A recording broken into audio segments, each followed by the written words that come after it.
Hi అండి. అందరూ బాగుండాలని కోరుకుంటూ అమెరికాకి వచ్చే F1 స్టూడెంట్స్ లైఫ్‌కి గ్యారంటీ ఉందా? అమెరికాకి పంపించే ముందు స్టూడెంట్స్ విషయంలో తల్లిదండ్రులు తీసుకోవాల్సిన జాగ్రత్తలేమిటి?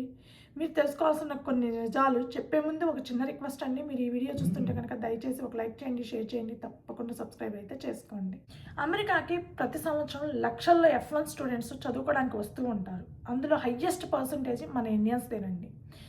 అయితే అమెరికాకి వచ్చే F1 స్టూడెంట్స్ కానీ, వాళ్ళ తల్లిదండ్రులు కానీ అమెరికాకి వచ్చే ముందు కొన్ని విషయాలు తెలుసుకొని వస్తే వాళ్ళ లైఫ్ చాలా బాగుంటుంది. మనం అమెరికాలో చాలా వింటూ ఉంటామండి. F1 స్టూడెంట్స్ గురించి పర్టిక్యులర్‌గా కొంతమంది మిస్ అయ్యారని, ఈ మధ్య కాలంలో ఇది మరీ ఎక్కువైంది. కొంతమంది అరెస్ట్ అయ్యారని, లేదంటే యాక్సిడెంట్ అవుతున్నాయని, లేదంటే మిస్ అవుతున్నారని, లేదా షూటింగ్స్ జరుగుతున్నాయని, ఇలా చాలా చాలా వింటున్నాము. పర్టిక్యులర్‌గా స్టూడెంట్స్ గురించేనండి నేను చెప్తుంది. అమెరికాకి పంపించే తల్లిదండ్రులకు తెలీదా? ఇక్కడ వీళ్ళు చదువుకోవడానికి వచ్చినప్పుడు కొంచెం కష్టపడాలి. కష్టపడితేనే లైఫ్ గ్యారంటీ ఉంది. అయినా పంపిస్తున్నారు. ఎందుకు? డబ్బు కోసం.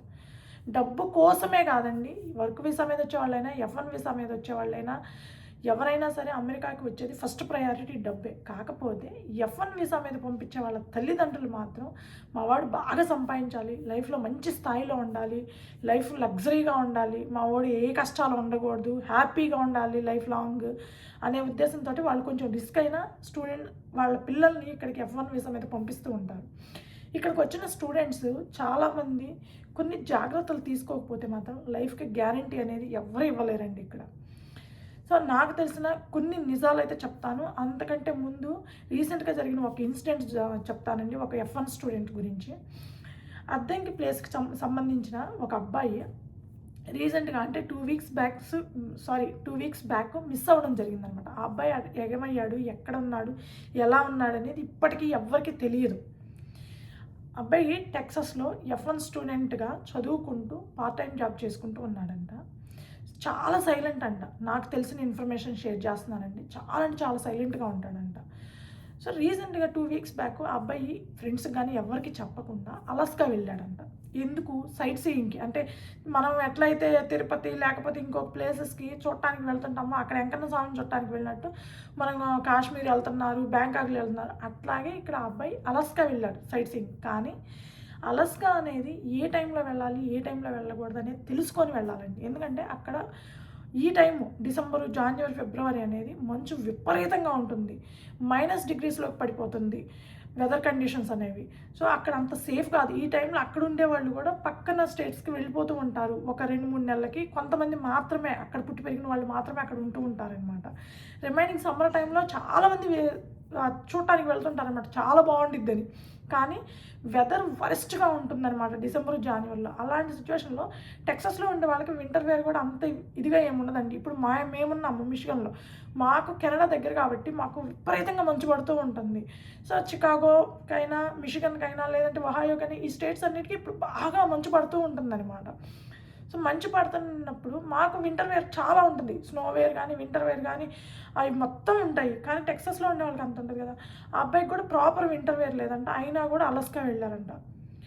జాన్యువరిలో చూడటానికని చెప్పి. ఇప్పటి వరకు ఆ అబ్బాయి మీద మిస్ అయ్యాడని చెప్పి పోలీస్ కంప్లెయింట్ కూడా ఇవ్వడం జరిగింది. ఇప్పటి వరకు పోలీసులు కూడా కనిపెట్టలేకపోయారు. అబ్బాయి ఏమయ్యాడు? ఎక్కడున్నాడు? ఏమైంది అనేది. సో,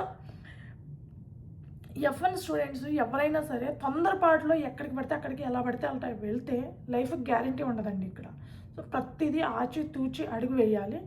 సో, F1 స్టూడెంట్స్ ఇక్కడ హ్యాపీగా లైఫ్ లీడ్ చేయాలంటే తల్లిదండ్రులు తీసుకోవాల్సిన కొన్ని జాగ్రత్తలు, అలాగే కొన్ని నిజాలు కూడా ఇప్పుడు చెప్తానండి.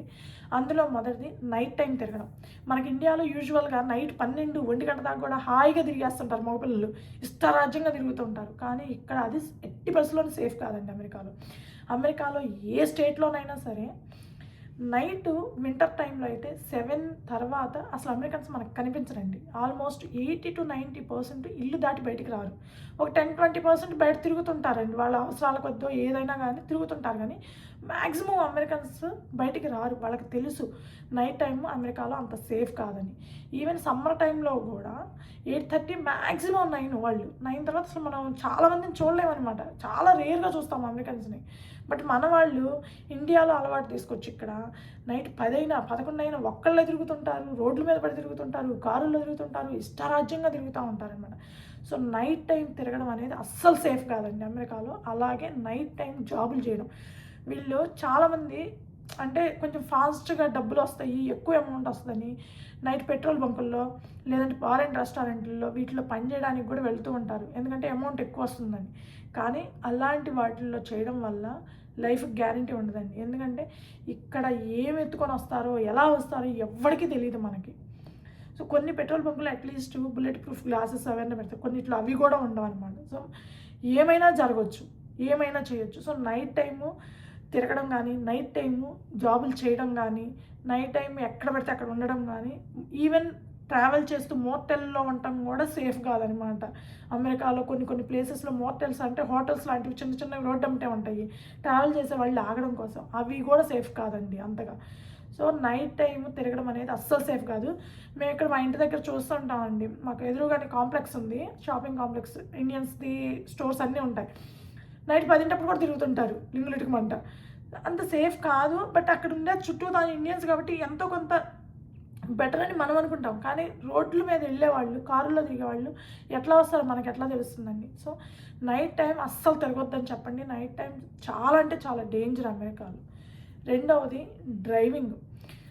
అమెరికాలో డ్రైవింగ్ అనేది ప్రతి ఒక్కళ్ళకి వస్తుందండి. ఇక్కడికి వచ్చిన F1 స్టూడెంట్స్ కూడా వితిన్ 6 monthsలో వాళ్ళు డ్రైవింగ్ నేర్చేసుకుంటారు, చాలా ఫాస్ట్గా నేర్చుకుంటారు. అందులో అబ్బాయిలంటే ఇంకా చెప్పేదే ఉంది, చాలా ఈజీగా నేర్చేసుకుంటారు. వాళ్ళకి చిన్నప్పటి నుంచి ఉండే క్యూరియాసిటీ కావచ్చు, ఏదైనా కావచ్చు. సో నేర్చుకోవడం తప్పు కాదు, కానీ నేర్చుకొని తాగి నడపడాలు, నైట్ టైం పబ్బులకు వెళ్తుంటారు, పబ్బులు కానీ పార్టీలని ఇష్టం వచ్చినట్టు చేసుకుంటూ ఉంటారు. ఇక్కడ చూస్తూనే ఉంటాం కాబట్టి చెప్తున్నాను. సో వాళ్ళ ఇష్టం, అది వాళ్ళ పర్సనల్ విషయం. కానీ అది చేసి తాగి కార్ డ్రైవ్ చేయడము, ఎక్కడికెక్కడికో వెళ్ళడం, ఇవి అస్సలు సేఫ్ కాదు. నైట్ టైం డ్రైవింగ్ అంతకంటే సేఫ్ కాదండి. ఎందుకంటే ఇక్కడ రోడ్ల మీద మనకి ఇండియాలో ఉన్నట్టు స్ట్రీట్ లైట్స్ ఉండవు.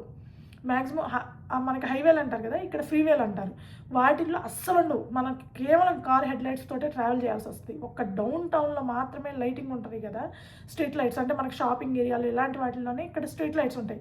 రిమైనింగ్ రెసిడెన్షియల్ ఏరియాస్లో కానీ, టౌన్లో కానీ, పల్లెటూరులో కానీ ఎక్కడ స్ట్రీట్ లైట్స్ ఉండవండి. అస్సలు స్ట్రీట్ లైట్స్ అనేవే ఉండవన్నమాట. సో నైట్ టైం డ్రైవింగ్ అనేది మనకి రోడ్లు అవన్నీ క్లారిటీ లేకుండా డ్రైవ్ చేయడం అనేది అస్సలు సేఫ్ కాదు. డ్రంక్ అండ్ డ్రైవ్, తాగి నడపడం కానీ, నైట్ టైం డ్రైవింగ్ చేయడం కానీ, ఇవి అమెరికాలో అస్సలు అంటే అస్సలు సేఫ్ కాదు. సో ఇక్కడ ఏంటంటే ఒక రోడ్డు నుంచి ఇంకో రోడ్డుకి వెళ్ళేలోపు స్పీడ్ లెవెల్స్ మారుతూ ఉంటాయి, వాటిని ఖచ్చితంగా ఫాలో అవ్వాలి ఇక్కడ. సో అలా ఫాలో అవ్వకుండా వెళ్ళినా, సిగ్నల్స్ జంప్ చేసినా, ఇట్లాంటివి చేసినా కూడా ఇప్పుడున్న పరిస్థితుల్లో అయితే అసలు వీసా రీవోకే చేస్తున్నారు అనుకోండి. F1 స్టూడెంట్స్ అయినా, H1B వాళ్ళని ఎవరైనా సరే చిన్న ట్రాఫిక్ టికెట్ వచ్చినా కూడా వీసా రీవోక్ చేసేస్తున్నారు. సో డ్రైవింగ్ అనేది నేర్చుకోవడం తప్పు కాదు, కానీ దాన్ని ఒక ప్రాపర్గా మెయింటైన్ చేసుకోకపోతే మాత్రం చాలా కష్టము. రీసెంట్గా మనం విన్న వాటిలో ఈ మధ్యకాలంలో కూడా యాక్సిడెంట్లు ఎక్కువ జరుగుతున్నాయండి. సో మనకి కట్స్ ఎలా తీసుకుంటారు, ఇక్కడ ఎలా ఉంటుంది, ఎంత స్పీడ్లో వెళ్ళాలి, ఇవి పూర్తిగా తెలియకుండా ఎట్లా పడితే అట్లా వెళ్ళడము, యాక్సిడెంట్లు విపరీతంగా జరుగుతున్నాయి అన్నమాట. సో మూడవది చాటింగ్ చేయడం. ఈ చాటింగ్ చేస్తూ ఇండియన్ స్టూడెంట్సే కొంతమందిని అరెస్ట్ చేయడం కూడా జరిగిందండి. లాస్ట్ 2 yearsలో చాలామందిని అరెస్ట్ చేశారు ఈ చాటింగ్ బేసిస్ మీద. చాటింగ్ చేస్తే అరెస్ట్ చేయడం ఏంటి అనుకుంటున్నారా? చాటింగ్ అంటే ఎవరితో పడితే వాళ్ళతో చాటింగ్ చేయకూడదండి. ఇక్కడ మనకి హనీ ట్రాప్ అంటారు కదా, అలాంటివి యూజ్ చేస్తూ ఉంటారు కొంతమంది. చేసినప్పుడు వీళ్ళు ఉడుకు రక్తం కదండి, అసలు ఆ అమ్మాయి అయితే ఆగదనమాట, చెయ్యి టపటపట కొట్టేయడమే. అట్లా అని అందరు కాదులేండి, కొంతమంది. సో అట్లా చాటింగ్ కాన్వర్జేషన్లో వాళ్ళు ఒకవేళ మైనర్ అని తెలిసిందనుకోండి, వెంటనే ఆపేయాలి, అది సేఫ్ కొంతవరకు. లేదు అలా కంటిన్యూ చేశారంటే ఒక్కసారి అది కేసు ఫైల్ అయిందంటే జీవితంలో వాళ్ళు ఇంకా బయటికి రాలేరండి. సో మనకి ఈజీగా వస్తుంటాయి, ఈవెన్ నాకు కూడా వస్తుంటాయండి మెసేజెస్, అంటే మనకి వాట్సాప్ మెసేజ్లు కాదు, నార్మల్ మెసేజెస్ వస్తుంటాయి, హాయ్ హౌ ఆర్ యూ అని. ఇట్లాగా ఎప్పుడు అన్నోన్ నెంబర్ నుంచి వచ్చే మెసేజ్లకి అమెరికాలో ఎట్టి పరిస్థితుల్లో రిప్లై ఇవ్వకూడదండి, అస్సలు అంటే అసలు ఇవ్వకూడదు. ఎందుకంటే అమెరికాలో అప్పుడప్పుడు పోలీసులు కూడా చెకింగ్ కోసం అట్లా చేస్తూ ఉంటారు. మనం రిప్లై ఇచ్చి వాళ్ళు తిరిగి మా ఏజ్ 17 ఇయర్స్ అనో, మా ఏజ్ 15 ఇయర్స్ అనో పెట్టానుకో, స్టిల్ మనం చాటింగ్ కంటిన్యూ చేస్తున్నామంటే ఇమ్మీడియట్గా కేసు ఫైల్ చేసి జీవితంలో బయటకు రాకుండా చేస్తారనమాట. అంత పెద్ద కేసు అవుతుంది ఇక్కడ. మైనర్ గర్ల్స్ తోటి చాటింగ్ చేయడం కానీ, ఇంటరాక్ట్ అవ్వడం కానీ, వాళ్ళని తోటి ఏదన్నా మాట్లాడడం కానీ, డిఫరెంట్గా అంటే రాంగ్ వేలో మాట్లాడడం, నార్మల్గా మాట్లాడడం కాదు, రాంగ్ వేలో ఇంటరాక్ట్ అవ్వడం కానీ, ఇట్లాంటివి చేస్తే జీవితంలో బయటకు రారండి. అలా ఇండియన్ స్టూడెంట్స్ చాలామంది అరెస్ట్ కూడా అయ్యారు అమెరికాలో. సో అమెరికాకు వచ్చే ముందు కానీ తల్లిదండ్రులు పిల్లలకి చెప్పుకోవాల్సిన మెయిన్ ఇంపార్టెంట్ థింగ్స్ అనమాట ఇవి. ఎట్టి పరిస్థితుల్లోనూ హద్దులు దాటి మాట్లాడకూడదు, హద్దులు దాటి బిహేవ్ చేయకూడదు. 4వది సైట్ సీయింగ్కి వెళ్ళడం. అదేంటి సైట్ సీయింగ్కి వెళ్ళకూడదు అంటే హ్యాపీగా వెళ్ళొచ్చు, కాకపోతే అమెరికాలో ఎప్పుడు ఎక్కడికి వెళ్ళాలని తెలుసుకొని వెళ్ళడం కూడా చాలా ఇంపార్టెంట్ అండి. ఎందుకంటే అమెరికాలో 50 స్టేట్లు ఉంటాయి. 50 స్టేట్లలో వెదర్ కండిషన్స్ డిఫరెంట్గా ఉంటాయి. ఇప్పుడు మాకు విపరీతం మంచు -డిగ్రీస్లో ఉంది.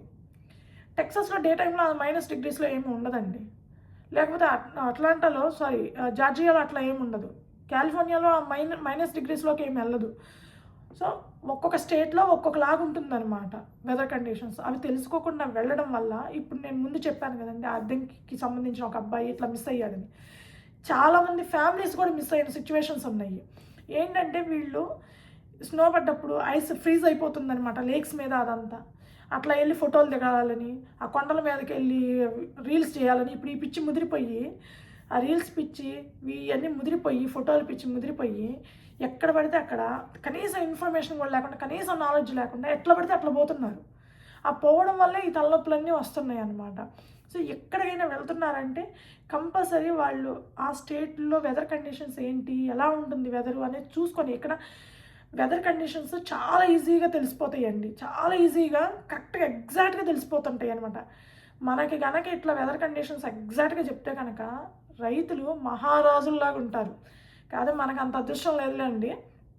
ఇక్కడ మనకి ఏ టైంకి వర్షం పడుతుంది, ఎంత ఎండగా వస్తుంది, ఏ టైంకి ఎంత ఎండగా వస్తుంది, ఏ టైంలో స్నో పడుతుంది, ప్రతిదీ ఈచ్ అండ్ ఎవ్రీథింగ్ పర్ఫెక్ట్గా ఒక 5 మినిట్స్ అటు ఇటుగా పర్ఫెక్ట్గా తెలిసిపోతుందండి. సో ఆ కండిషన్స్ని బేస్ చేసుకొని వెళ్ళాలి. లాస్ట్ ఇయర్, అంతకుముందు ఇయర్ కూడా చాలా ఇన్సిడెంట్లు జరిగినాయి. ఇట్లా వెళ్ళి మంచు ప్లేసులకు వెళ్తారు చూడటానికి అని చెప్పి, డ్రైగా ఉండే ప్లేసుల నుంచి. అక్కడ తెలియక లేక్స్ మీద ఫ్రీజ్ అయ్యి ఉంటే అక్కడ ఫోటోలు తీసుకోవడానికి వెళ్తారు ఫ్యామిలీస్ కూడా. తీరా అవి ఆ స్నో పగిలిపోయి లోపలికి మునిగిపోతారనమాట. వాళ్ళు కాపాడుకోలేరు. స్విమ్మింగ్ వచ్చిన వాళ్ళు కూడా కాపాడుకోలేరండి. అంత ఫ్రీజింగ్లో ఉన్నప్పుడు ఎట్లా కాపాడుకుంటారు ఎవరన్నా వాళ్ళు? అంత దారుణంగా ఉంటాయి. అమెరికన్స్ వెళ్తారు కదా అంటే, అమెరికన్స్ అయినా సరే వాళ్ళకి ఒక ఐడియా ఉంటుంది. వాళ్ళు సేఫ్టీ తీసుకుంటారు, ప్రికాషన్స్ చెక్ చేసుకుంటారు, వాళ్ళ దగ్గర చెక్ చేసుకునేవి ఉంటాయి, వాళ్ళది వేరు.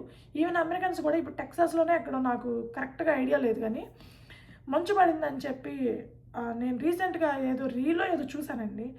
వెహికల్కి తాడు కట్టి దాన్ని పట్టుకొని వెళ్తూ ఉన్నారు. ఒక అమ్మాయి 16 ఇయర్స్ అమెరికన్లో చనిపోయింది కూడా. దానివల్ల ఆ టర్నింగ్ తీసుకునే కాడ తాడు కదా, ఇట్లా టర్న్ అయ్యే కాడ తగిలి చనిపోయింది. అట్లా మన ఇండియన్స్ కూడా ఎవరో రీల్ చేశారండి. చాలా వరస్ట్ అనిపించింది. ఇవేదో సరదాగా అనుకుంటారు కానీ ప్రాణాల మీదకి తీసుకొచ్చుకుంటారు.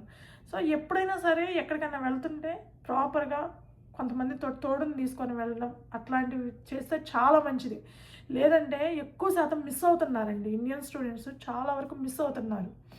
సో అవి చాలా అంటే చాలా జాగ్రత్తగా ఉండాలి మనం ఎక్కడైనా ఒక ప్లేస్కి వెళ్తున్నాము అంటే అమెరికాలో. ఇంకొకటి మోస్ట్ ఇంపార్టెంట్ థింగ్ అండి, వీసా రివోకేషన్. మీరు ఏ చిన్న తప్పు చేసినా కూడా దొరికారంటే ఇప్పుడున్న సిచ్యువేషన్లో వీసా రివోక్ చేసి మిమ్మల్ని ఇమ్మీడియట్గా ఇండియా పంపిస్తారు. దానివల్ల ఎలాంటి ప్రాబ్లం లేదు. బట్ ఏ హోప్స్ తోటి అయితే మీరు వస్తున్నారో లక్షల లోన్లు తీసుకొని, ఆ హోప్స్ లేకుండా పోతాయి. ఆ బర్డెన్ మీ పేరెంట్స్ మీద కూడా పడుతుంది, మీ మీద కూడా పడుతుంది. ఆ స్ట్రగుల్, ఆ టెన్షన్ అవన్నీ ఫేస్ చేయాల్సి వస్తుంది. కాబట్టి వీలైనంత వరకు జాగ్రత్తగా ఉండడానికే ప్రయత్నించండి. ఇలా చెప్పుకుంటా పోతే చాలా ఉన్నాయండి, చాట భారతం అంటుంటాయి.